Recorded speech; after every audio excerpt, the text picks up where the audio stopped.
Good morning. I'm Savannah Sellers. And I'm Joe Fryer. Right now on Morning News Now, supply shock. A massive cyber attack has forced the world's largest meat producer to shutter all of its beef plants here in the U.S. Who the White House says could be responsible and what this could mean for your next trip to the supermarket.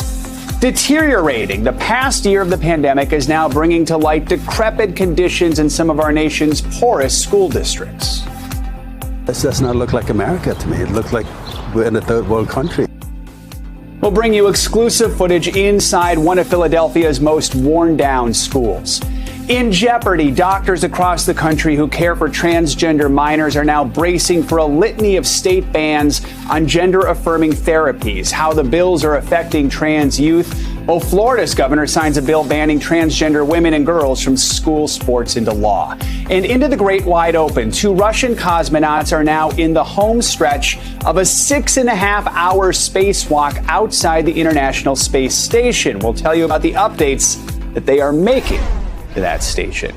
Just 6.5 hours. I'm sure it'll fly by. Oh, yeah. And it's the first one for both of them, I think. So, I don't know. And there's that word we love, cosmonaut. Cosmonaut. There you go. Space. It's been a little while since we said that. All right. We'll get to that in a little bit. We do want to start this morning with another major U.S. business that has been hit by a cyber attack. And this time, it could impact your dinner plate. Yeah, JBS, the world's largest beef supplier, says it was hit with a ransomware attack on Sunday. This comes less than 4 weeks after the Colonial Pipeline ransomware attack, you probably remember, which led to the gas shortages we saw and a price jump at the pump.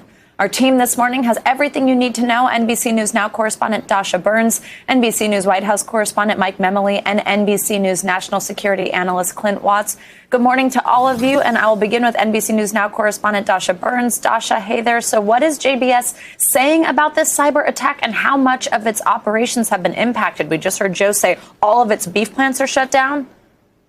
Hey, Savannah, good morning. Yeah, this has had a significant impact on JBS and its facilities around the world. The cyber attack forced the company to take systems offline and stop work in North America and Australia. And Savannah, this is a major source of meat, not just for the U.S., but globally. The company said in a statement that JBS USA and Pilgrims are a critical part of the food supply chain, and we recognize our responsibility to our team members, producers, and consumers to resume operations as soon as possible. Our systems are coming back online, and we are not sparing any resources to fight this threat. Savannah, this is an attack that has really put a spotlight on the vulnerabilities in our food supply chain security. Absolutely. So let's now talk about the ripple effects. Has the U.S. seen any major hits to the meat supply yet? What's this going to look like at the grocery store?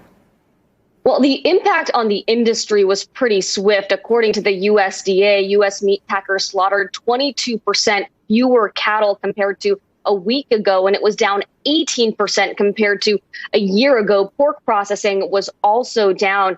But in terms of everyday Americans and the impact that they might see, experts say that'll really depend on how quickly JBS can get back to fully normal operations. You'll remember last year, because of COVID-19, when meat packers were forced to shut down, we saw meat supply shortages across the country. And I actually visited some hog farms where farmers were dealing with an unsustainable abundance of animals because they couldn't get those to the meat packers. We're not quite there yet, but experts do say it's possible that Americans might see a price hike on meat, just depending on how all of this shakes out, Savannah. Yeah, so Dasha, the company said last night that it's made some progress. You just mentioned from their statement they weren't sparing any expense in trying to figure this out. When could U.S. facilities be fully back online?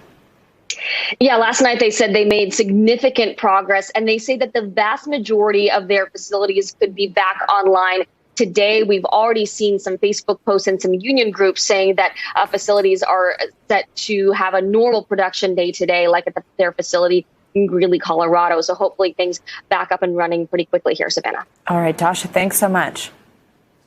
Yeah.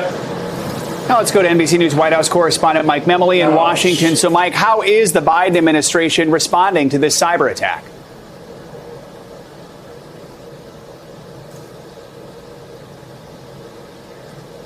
Not sure if Mike can hear us, so we will try and check back with him in a little bit and move on. All right. All right, now we've got Clint Watts with us. Clint, thanks so much for being here. So what more can you tell us about the investigation into this ransomware attack? What do we know about what's happened here? Well, it seems to be very similar to the Colonial Pipeline attack that we saw just a couple weeks ago, where, again, it's believed that ransomware was used to essentially take over these systems and really shut down all operations. But again, it looks like this was probably the work of a criminal hacker syndicate that was based inside Russia. This is another interesting development in the fact that it's another part of U.S. infrastructure that has been attacked by cyber that, really undermines everything that's going on in the United States while we're trying to get back up on our feet from a pandemic. This week it's me. 2 weeks ago, we were talking about the ripple effects of an oil pipeline shutdown.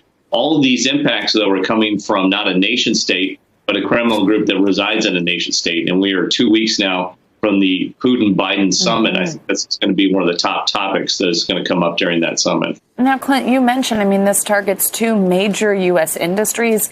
Do you think this is something we could keep seeing happen more frequently? And what can companies do to prevent this? We've heard about the little things like somebody being sent malware in an email, that type of thing. Is that what's going on here? What do companies need to do? What do employees need to know?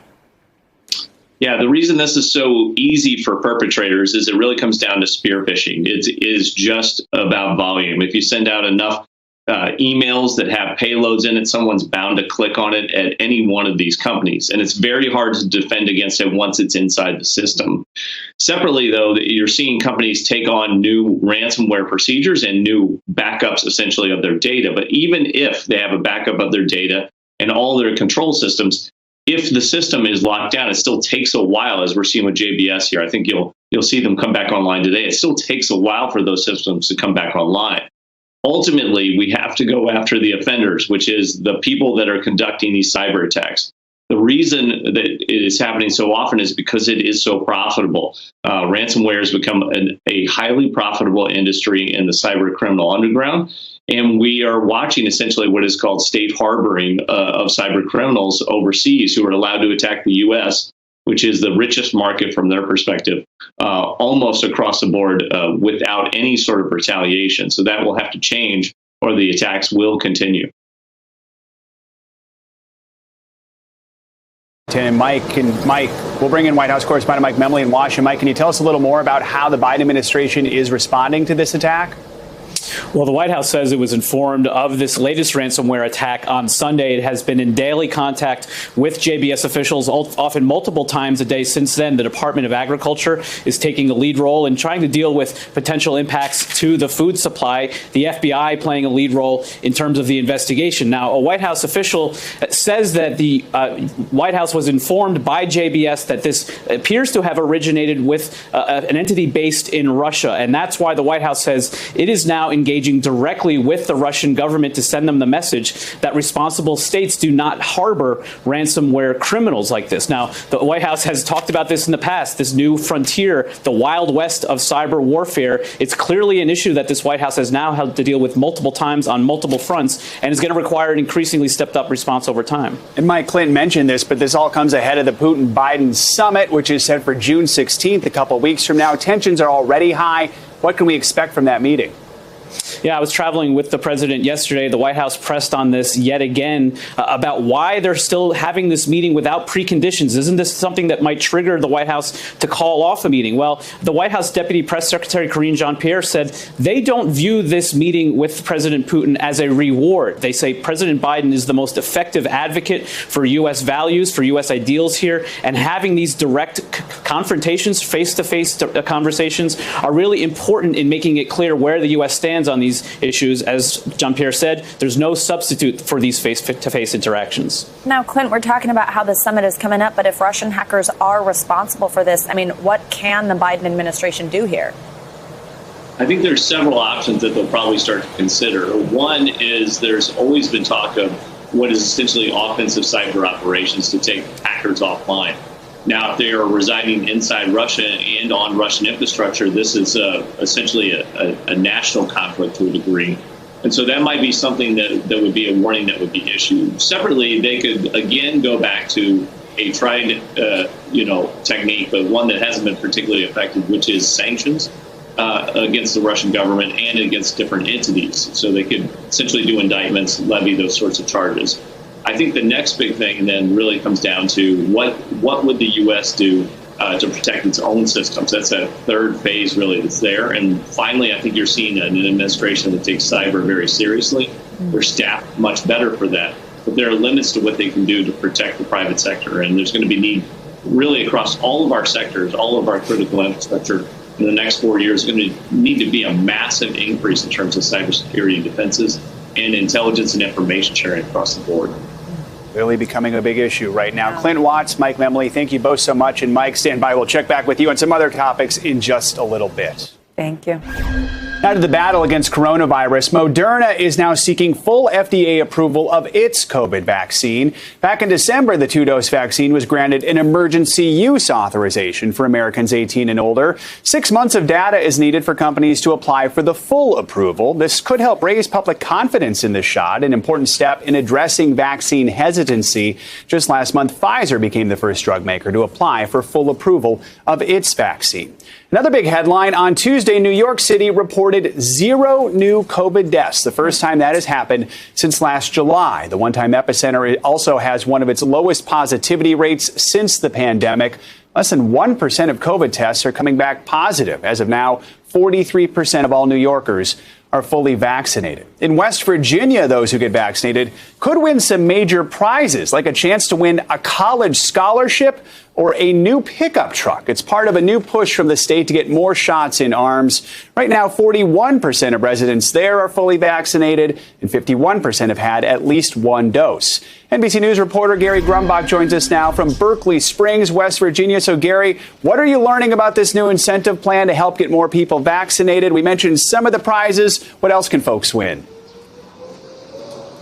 Yeah, good morning, Joe. You know, you've heard of those more typical incentives, things like college scholarships or $1 million. That's happening here in West Virginia, too, starting on June 20th. But there's also some things that officials tell me they hope it to be a wild and wonderful twist to the vaccine incentive program here in West Virginia. Of course, hunting and fishing is big business. It's a big hobby here in the state. And so officials are taking advantage of that. They're giving away lifetime memberships, lifetime licenses to the fishing and hunting clubs. They're also doing things like giving away a Ford F-150 trucks, as you mentioned, every week for 5 weeks starting at the end of June. And they're also doing something that's a little more controversial. They're giving away 5 shotguns and 5 hunting rifles as well, just for the fully vaccinated or even partially vaccinated. All they need to do is just get at least one shot. Now, organizations like Moms Demand in Everytown, they tell me they're not sure why there's a little bit of a back and forth between a deadly weapon being given for a life-saving vaccine. But that is whatever the officials say, that they think they know their audience, and that's what people want. We're here in Berkeley Springs State Park. This is one of the incentives as well. You could get a weekend getaway to one of the 30 state parks across West Virginia as well. So officials are just hoping people get their vaccine for whatever the reason may be. Now, Gary, West Virginia was one of the first states to offer an incentive for vaccination, a $100 savings bond. We remember early on, West Virginia was really one of the leading states in getting folks vaccinated using their local pharmacies. So why does the state feel like they need to do more now? Yeah, you mentioned it. It's the low vaccination rate here in West Virginia. It's about 41% is fully vaccinated. That's a lot lower than a number of states around the country. And there's also a new Morning Consult poll out in May that said that 28% are simply unwilling to get the vaccine. And they're telling a pollster that they're unwilling to get the vaccine. And that's something that officials are really trying to change. It doesn't matter, they say, why you're getting the vaccine, just that you do it. Joe? All right. Gary, thank you so much. President Biden is calling on Americans to acknowledge the country's dark history 100 years after the Tulsa race massacre. My fellow Americans, this was not a riot. This was a massacre. Some injustices are so heinous, so horrific, so grievous, they can't be buried, no matter how hard people try. And so it is here.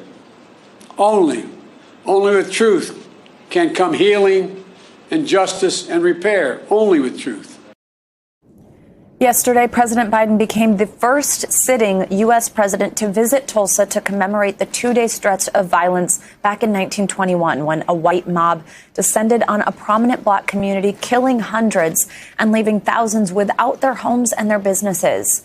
NBC News White House correspondent Mike Memoly is back with us now to recap this morning. Thanks for sticking around, Mike. So let's get into some details from the president's speech yesterday. He announced plans to narrow the racial wealth gap, which is really something we're talking about here because, as we said, these people lost their businesses and it's affected these families later on. How did he say he's going to do that? That's right, Savannah. This was an issue that the president talked about often during the course of his campaign, and what a perfect illustration of the kind of systemic inequities by going to Tulsa to talk about it. And so he also used his remarks to lay out his plan for dealing with this so-called wealth gap. That includes something we've heard a lot about, which is using the federal purchasing power to do more to support disadvantaged businesses, especially black and brown owned businesses. But a lot of this has to do with housing specifically. One of the issues the president has spoken most often about is so-called redlining, these differences in housing appraisals. The president talked more specifically about these kinds of systemic housing inequities yesterday. Let's take a listen to that. Shockingly, the percentage of black American homeownership is lower today in America than when the Fair Housing Act was passed more than 50 years ago. Lower today. That's wrong. And we're committed to changing that. Now, there was another big issue that the president talked about in his remarks, and it's one that's very much in the news. It has to do with these voting pushes in state legislatures led by Republicans across the country that the president yesterday called an assault on democracy. The White House saying these kinds of efforts to disenfranchise Americans need to stop. And President Biden also took some time to meet with some of the survivors of the massacre during his visit. What can you tell us about that? Yeah, just 3 known remaining survivors of that horrific attack 100 years ago. The president spending more than an hour meeting with those. I told you I was traveling with the president. We would have loved to have gotten inside the meeting to get a sense of what that conversation was all about. The White House keeping it closed, though. One of the women he met with, 107 years old, Viola Fletcher, when she did come later to sit in the audience for the president's remarks, he singled her out, talking about the courage she has shown over the course of her life. The president, though, also marking what is a really historic moment. The first president to even go and acknowledge this event even occurred. The president saying that he's come to fill the silence because in silence, our wounds only deepen. Mike, 107. How amazing is that? Now, we've reported on a growing debate over reparations for those survivors. Did the president address this at all yesterday? He didn't speak to this directly. Now, this is something the White House has also been pressed on, going back to the campaign as well. The president, as well as a candidate, has only gone so far as to say they support a study of reparations in this case. Specifically, they were also asked about whether reparations are entitled to these 3 remaining survivors. The White House dodging that question as well. This is something that even some members of the Congressional Black Caucus have urged Democrats in particular to be cautious about, especially when it regards to direct cash payments. They say there are other steps like the ones the president outlined yesterday that could do more to address these systemic issues as well. All right, Mike, thank you so much for covering both this and that cyber attack for us this morning. In Miami this morning, the search for 3 gunmen in a deadly mass shooting at a banquet hall is now entering its 4th day. And now we're getting a look at new footage that shows a second car may have been involved in the attack. NBC News correspondent Sam Brock joins us from the crime scene with more on this new development. Sam, good morning. Joe, good morning. The surveillance video that police released showed an SUV in this alley behind me. The gunmen come out, they fire and then return just seconds later. But now another camera angle appears to reveal a second car and another shooter. We want to warn you, these images are disturbing. With the manhunt intensifying across Florida for 3 gunmen, new views are coming to light of the harrowing events at El Mula Banquet Hall, where 23 people were shot, 2 killed. First, this split screen shows the front entrance surveillance camera with partygoers waiting and a trio of shooters emerging, quickly spreading panic. But the business also has a corner camera, and a source confirms to NBC News this new video is authentic. It shows gunfire seeming to come from a second car at the other end of the parking lot. Then a man appears to get inside that car as the shooting subsides. Miami-Dade police did not immediately respond to requests for comment about a possible second car or additional suspects. As a community coping with gun violence visibly grieves. What you're seeing is someone taking a firearm and causing as much damage as possible to innocent people. And that's not something that we should accept in the United States of America. Keon Hardiman, the Miami-Dade County Commissioner, has also viewed the new video. Do you believe there are additional shooters targeting these people?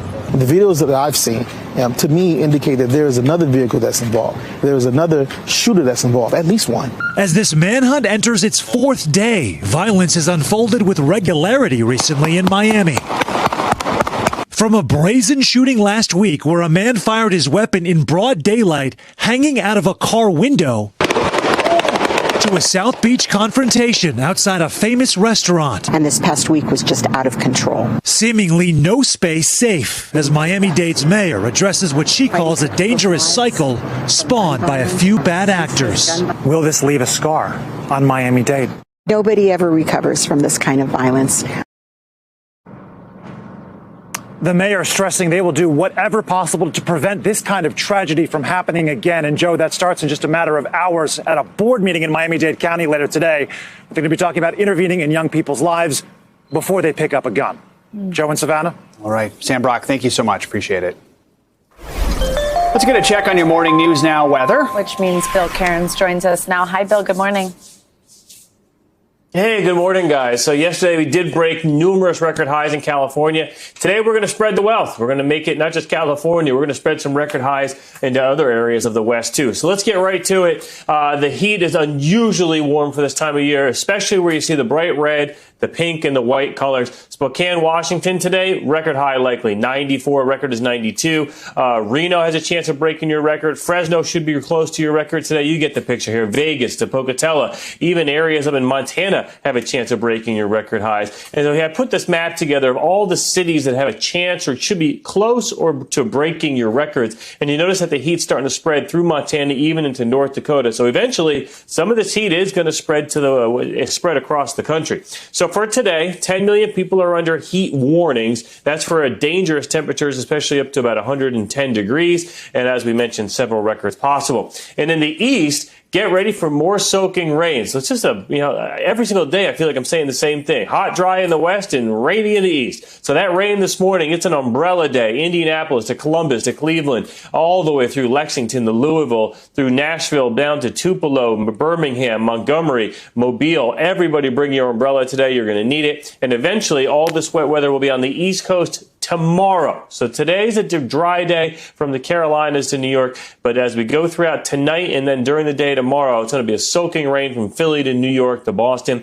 Today, that soaking rain is in the areas of the Ohio Valley. So for today's forecast, heat wave interior west, definitely that rainy weather from the south all the way through the Ohio Valley. Notice it is warming up in the northeast, at least temperatures approaching 80 degrees today from New York to Boston. And then on Thursday, there's those downpours in the northeast. Travel delays definitely expected. And notice the hot conditions continue in the west. And because I feel like I'm in a good mood today, let's give you your weekend forecast very early.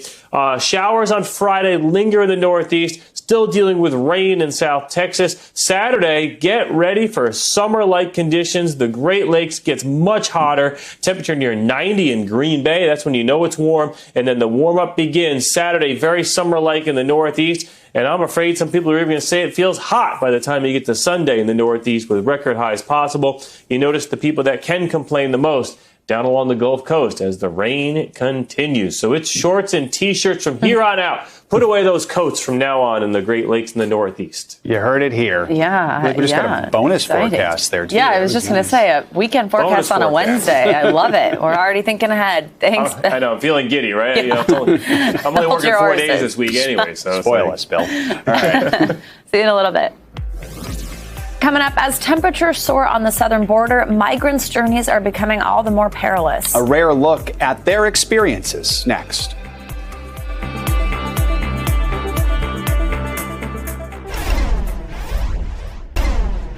Pope Francis has changed Catholic law to lay out clearer penalties for the sexual abuse of minors by priests and explicitly criminalize the sexual abuse of adults. The new laws also say that lay people holding church positions like school principals or parish economists can be punished for abuse as well. The changes to the Vatican's Code of Canon Law were made after 14 years of study, and it's the biggest overhaul of the church's criminal code for nearly 40 years and follows decades of scandals involving priests. Now, European leaders are piling pressure on the U.S. and Denmark to explain allegations that they worked together to spy on top European officials, including German Chancellor Angela Merkel. According to Danish broadcaster DR, the NSA collaborated with Danish intelligence between 2012 and 2014 to tap phone conversations and messages in 4 European countries. Now, NBC News has not verified the report, but as you see here, NBC News global correspondent Raf Sanchez joins us from London to discuss this. Raf, good morning. So what are European leaders saying about the allegations? And also, what's the response been in Denmark and the U.S.? Savannah, good morning. There is outrage here in Europe. Emmanuel Macron of France, Angela Merkel of Germany standing together at a press conference this week and basically demanding the U.S. come clean about these allegations. President Macron of France was especially forceful. He said, if this is true, it is not acceptable between allies. It is not okay for the U.S. to be spying on its NATO partners. Now, Denmark is in a pretty uncomfortable position here. Publicly, they are saying they are in lockstep with the other European governments. They do not think this is okay. But they are facing questions about what did they know about this alleged U.S. spying and when did they know it? Now, the NSA is not commenting on this, not a surprise given that this would be a highly classified program. But White House Deputy Press Secretary Karine Jean-Pierre was asked about this yesterday. She said, we will work with our European allies and partners to address any questions through appropriate national security channels. So, Savannah, it sounds like the U.S. has quite a bit of explaining to do, but it is planning to do that explaining in private, not in public. And Raf, now this isn't the first time in recent years that the U.S. has been accused of spying on its allies. Could these new allegations mean President Biden is facing an awkward G7 meeting in a few weeks? I mean, you say this is happening in private, but we're all going to see that soon. Yeah, so we have been here before. Back in 2014, after Edward Snowden leaked that huge trove of NSA data, it emerged the U.S. had been wiretapping Angela Merkel's personal cell phone. Now, that put a huge strain on U.S.-German relations. President Obama sent his then chief of staff, Dennis McDonough, to Berlin to try to patch things up. And this kind of thing to do with privacy and surveillance is unbelievably sensitive in Germany because of its history of authoritarian governments, right? First the Nazis and then the communist governments of East Germany. As you said, President Biden is going to be here in the UK in about 10 days' time. He is having his first face-to-face meetings as president with the French and the German leaders. And Savannah, you can bet he wants to be talking about trade, about China, about climate change. He does not want to be talking about how the U.S. may have been spying on its European friends. Yeah. All right, Raf, thanks so much. For migrants making the perilous journey to America, increasingly dangerous conditions are leading to a rise in deaths. NBC News Justice correspondent Julia Ainsley joined Border Patrol agents in Texas for a rare look at that journey, and she joins us with more on her reporting. Julia, good morning. Hey, good morning. That's right. This was rare. Really, CBP had canceled most ride-alongs since the coronavirus pandemic, but we had exclusive access joining the Border Patrol in the Rio Grande Valley for over 5 hours last week. And they in Rio Grande Valley are dealing with the epicenter of migration. While we were there, we saw probably over 150 migrants apprehended in just that 5-hour period with the agents we were with. We also had exclusive access into people who were finding people who do not make it on this treacherous journey. Have a look. We're in Texas with U.S. Border Patrol agents getting a rare look at what can be a deadly journey for the record number of migrants trying to cross the border. It's very unfortunate, but almost 2 to 3 times a week it seems that we're finding individuals that have succumbed to the elements. This pregnant woman caught by agents and needing urgent medical attention. She had been obviously running for some time. Nearby, a group of 80 migrants, including many children, turned themselves in after making the dangerous trek across the Rio Grande. So they've really taken their lives in their hands. Yes, that's why we let people know that there's an inherent risk with coming to the U.S. illegally. This border wall is one obstacle of many on a migrant's dangerous journey north to America. And as scorching temperatures rise and the number of migrants is not going down, officials here worry they will soon see more and more deaths. Deaths among migrants here are now up 58%. You're talking about thousands of acres, thick vegetation, the sun. They're about to walk for their life. Oscar Juarez told us he knew what he risked by coming here with his 4-year-old son, Jeremy. You have to endanger the baby and sometimes even risk boarding a trailer or the back of a car. You run the risk of you or your son falling. Oscar says he lost his job in Honduras because of the pandemic. His home destroyed by hurricanes. So he paid smugglers upwards of $5,000, traveling for 20 days. We had no other choice. We were left with nothing. The Biden administration allows unaccompanied children and some families to stay in the U.S. So tonight, Oscar and Jeremy are on their way to reunite with relatives. I still can't believe that I am here. For me, it's a dream come true. After a journey that's growing more dangerous by the day. So you can see what we have here is really a confluence of factors. The temperatures are heating up. We know that in this area of Texas, it can be in the high 90s, even crossing 100 very soon. But the number of migrants crossing the border is still at a 20-year high and doesn't show signs of slowing down yet, as it normally would taper off in the summer months. So a lot of these agents are very worried, not only about the migrants who are making this journey, but also about what they're being told. Where you could see us there on that ranch land in Texas, there was thousands of acres, hundreds of thousands of acres in that area alone, where sometimes migrants are dropped off and told by a smuggler, lied to by a smuggler, that they could just walk about an hour and they'll be in Houston. If you look at a map, that's clearly not the case. These people are out in really desolate areas. And now what these agents are trying to do is put up more rescue beacons so people can call for help. But of course, for a migrant trying to evade capture, because it's so hard to actually come to the United States legally right now, trying to call a migrant or an agent is really the last resort. And Julia, speaking of what migrants are told, what are they told before they even decide to make the journey?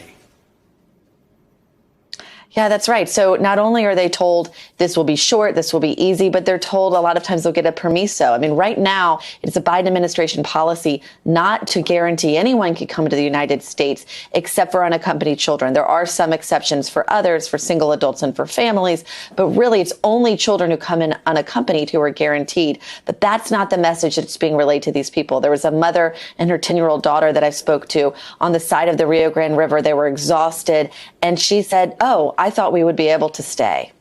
Wow. All right, Julia, I really appreciate your reporting. Thank you so much. Coming up, what have been described as third world conditions in some U.S. schools. An exclusive look at how the pandemic has exposed a deteriorating infrastructure next.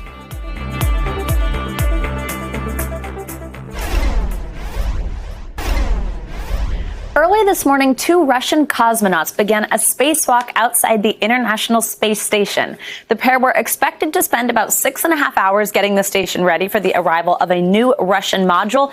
It's the first spacewalk for both of them, which should be wrapping up right about now, Joe. And I just wonder, they've obviously trained for this, but what do you think you feel like when you're about to go on your first spacewalk ever? You think you're nervous? It's like skydiving taken to a whole new Yeah, exactly. Like just get out there and hang on. Thank you, Savannah. Yeah.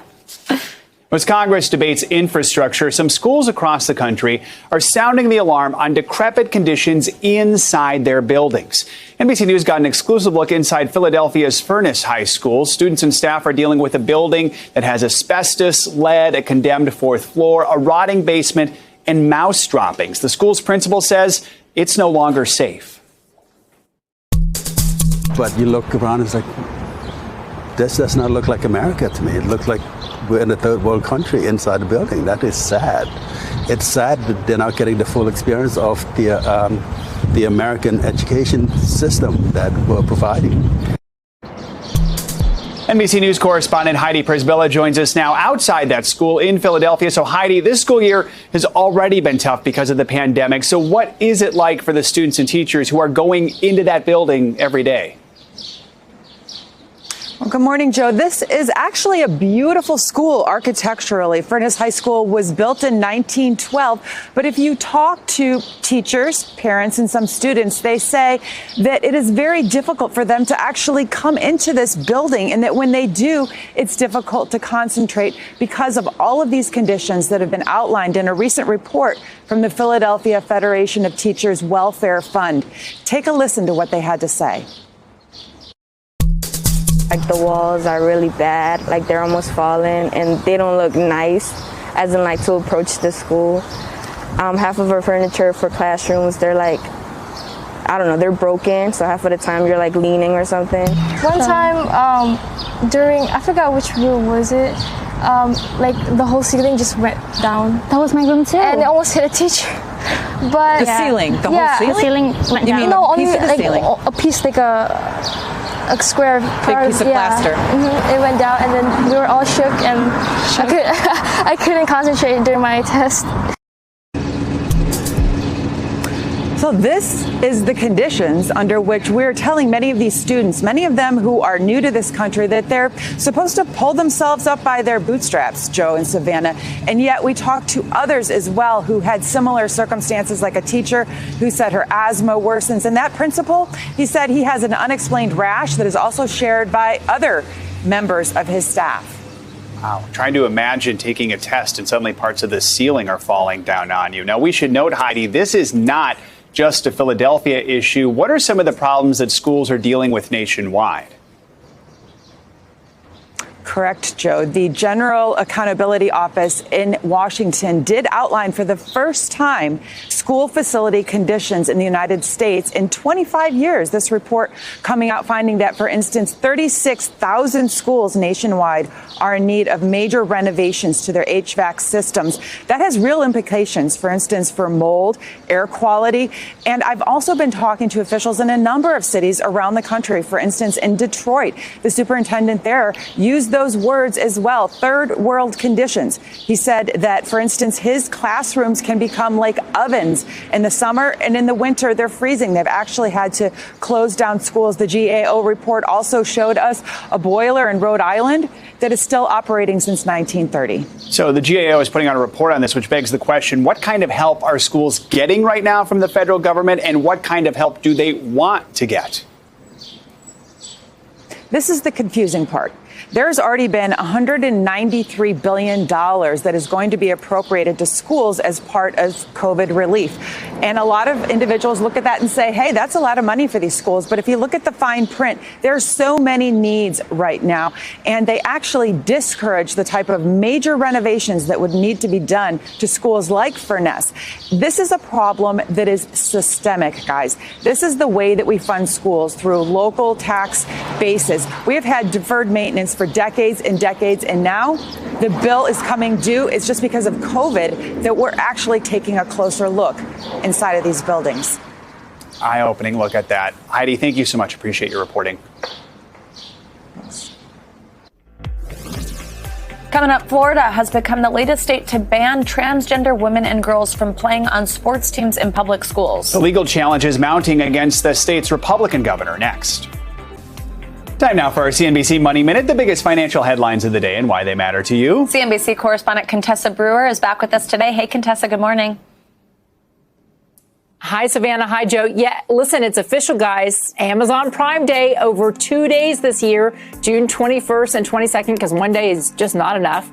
And amid a cloud of accusations against Amazon elbowing out small business, this year the company is making a concerted effort to give small business a boost. The company says Prime members will get a $10 credit if they spend $10 on select small businesses between June 7th and the 20th, or give cardholders an additional 10% when they shop a small business. More than 300,000 sellers are taking part. Tesla recently filed for a new trademark for its brand under restaurant services. It's a sign the company may be gearing up to deliver on an idea CEO Elon Musk and others have discussed publicly since at least 2017. The idea was to turn charging stations into full-service convenience stores that also serve food. Tesla applied for a restaurant and charging station in Los Angeles, but has been relatively quiet about that business venture since. And 7-Eleven plans to build at least 500 electric vehicle charging stations in the U.S. and Canada by the end of the year. They already have the convenience store food covered. Currently, the convenience store chain only has 22 charging stations at 14 stores in 4 states. But these new fast charging ports will be installed at about 250 locations. That would create one of the largest retail charging networks in the country. Plus, 7-Eleven has pledged to cut its own carbon emissions in half by 2030. Guys, they're using wind power for much of that. Wow, that's quite an upgrade there. They're adding so many. That's great to hear. Yeah, it's good to see. Just in time for Slurpee season, too. Is that a thing? Yeah. Slurpee season? Yeah. Are you serious? I suppose summer. Yeah. Slurpees, Contessa, help me out. I mean, it could be a thing. We're skeptical. Right, We're skeptical of the Slurpees. All right. Florida has become the latest state to ban transgender women and girls from playing on female sports teams in public schools. Governor Ron DeSantis signed the bill into law yesterday on the first day of Pride Month. So far this year, state legislatures have considered at least 35 bills on gender-affirming health care for trans minors, 66 that ban trans youth from sports teams that align with their gender, 43 that allow people to deny services based on religious justification, and 15 bills that focus on access to bathrooms and locker rooms. This is according to a count by Human Rights Campaign. NBC Out Associate Editor Joe Yerkeba joins us now. Joe, thanks for being here. So first of all, just tell us about this new law in Florida. And also, I know that it's already facing legal challenges. Tell us about those. Yeah, so this bill is meant to ban trans women and girls from playing on school sports teams. And it's the 9th state to pass such a law and the 8th just in 2021. The Human Rights Campaign has already announced that it plans to sue Florida over the law. And it's possible the ACLU could also sue because they've just sued the state of West Virginia for a similar law. Now, some of those proposed bills that I listed a moment ago could ban doctors from prescribing hormone therapy. Explain what effect this could have, and especially on kids. Yeah, so doctors who provide this care to youth told me that these bills will make it harder for kids to access this care that all major medical associations support. So one doctor in Georgia who provides this care via telemedicine said that her patients could drive to one of the 10 states she's licensed in and sit in a parking lot where she can see them via telemedicine and then write them a prescription for a local pharmacy. But that would be a day's worth of driving. And for those kids whose parents can't do that, they would lose access to care, which comes with a number of health impacts, including mental health impacts like a well-documented increased risk of suicide. Joe, let's now look at Tennessee. The latest bill there could penalize establishments that allow transgender people to use the bathrooms they choose. Tell us more about this. Yeah, so the law requires businesses and government facilities to post signs if they let transgender people use the bathrooms of their choice. And just last week, the bill's sponsor, Representative Tim Rudd, said that owners and officials who refuse to do this could face up to 6 months in jail or a $500 fine. Trans people who use the bathroom of their gender and not their assigned sex at birth could also face civil penalties. And Joe, with the fact that we're talking about this going on in so many state legislatures, what do you think this means needs to happen at the federal level?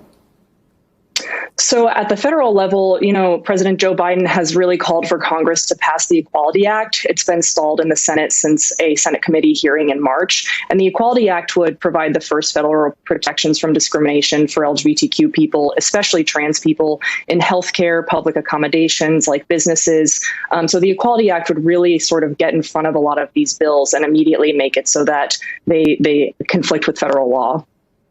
All right, Joe Yerkeba, thank you so much for joining us today. And now, if you or someone you know is struggling, help is available 24/7 at the National Suicide Prevention Lifeline. Call 1-800-273-8255, or you can text TALK to 741-741. Coming up, America is on its way back to normal just in time for Pride Month. The important role bars play in the LGBTQ community and their post-pandemic comeback. That's next.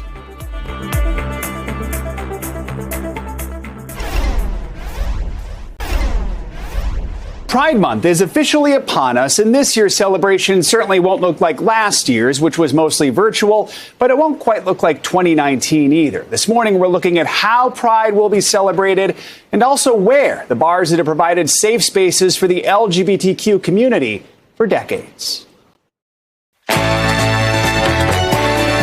At the place where Pride began, you could say Pride is now reborn, with the colors of the rainbow flag brighter than ever.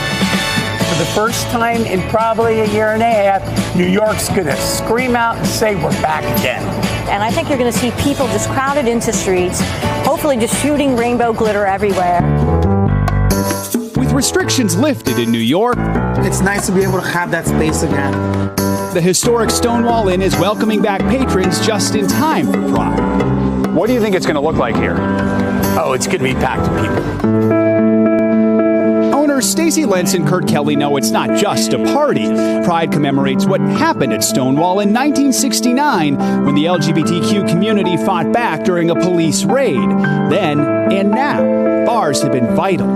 I feel wonderful being around like thousands of people that are free to be themselves. During the pandemic, many gay bars had to close, some permanently. And when you don't have a place to go, when we're all quarantined, how lonely is that? I think for LGBTQ bars, the pandemic was even worse. Even before the pandemic, many of these places were struggling as more LGBTQ people connected through apps and found greater acceptance beyond gay establishments. Things have been especially tough for lesbian bars. Only 21 remain nationwide. One, women make, less money than men. Two women together make far less money than two men together. Actress Leah Delaria, who starred in Orange is the New Black. Okay, look. Nobody is talking about conceding my hard-earned position as Lord of the Lesbians. Is now part of the Lesbian Bar Project, which is raising awareness and money to make sure no more places are lost. It's important because these kids today, they don't know what it's like to have, this is your only community. I know that in that bar is where I find my community and my camaraderie. We met Delaria at one of those 21 watering holes, New York City's Cubby Hole. At a little more than 500 square feet, it's too small to do much social distancing, so they focused on outdoor service. It really looks like we're getting back to normal, which is nice. I can breathe again a little bit. What's your hope for moving forward here? People will be back in the cubby hole and there'll be, a couple falling in love in that corner and breaking up in the other corner and, dancing over there. She hopes Pride provides a boost. Last year's celebrations were largely virtual, except for the marches focused on racial justice following the death of George Floyd. This year, festivities will vary from city to city. Tampa already had an in-person Pride parade, while New York is planning a virtual one. San Francisco is skipping its parade altogether, instead holding a couple outdoor movie nights at a big league ballpark. We had to make a plan. We had to come up with something quick that we knew would be safe. From the city by the bay to one on Cape Cod, gay-friendly Provincetown, Massachusetts is pushing forward with this weekend's Pride celebration. Hello today, it's Miss Richfield 1981 and I'm in P-Town on the tip of Cape Cod. And look what I found! One of P-Town's most beloved performers, Miss Richfield 1981, just returned to the stage here. What are you looking forward to most this Pride? Getting together with people, that's the number one thing. That's what Pride's about. Pride's about this, Pride's about this. It's about love. Love and inclusion, symbolized by the rainbow Miss Richfield wears and bakes. And you want to know, it looks fabulous, but you know what? It's really, so good. The rainbow tastes as good as it looks. Look at the cats. And look at, even the cat likes the rainbow. Isn't that nice? Everyone loves the rainbow, Joe. Everyone loves the rainbow, even the cat. Joe. I like how she said that too. So it was cool. A question a lot of people ask is why not have a parade? Well, those take months of planning. And remember, a few months ago, we didn't know how many people, would be vaccinated and all that. So that's why some of those places aren't planning parades. Absolutely. And so good to see that those businesses can have customers back actually inside. That's what Pride's going to look like, I think, this year. Yeah, absolutely. I think so too. Yep. All right. That does it for this hour of Morning News Now. But the news continues right now. Hey, NBC News viewers, thanks for checking out our YouTube channel. Subscribe by clicking on that button down here and click on any of the videos over here to watch the latest interviews, show highlights, and digital exclusives. Thanks for watching.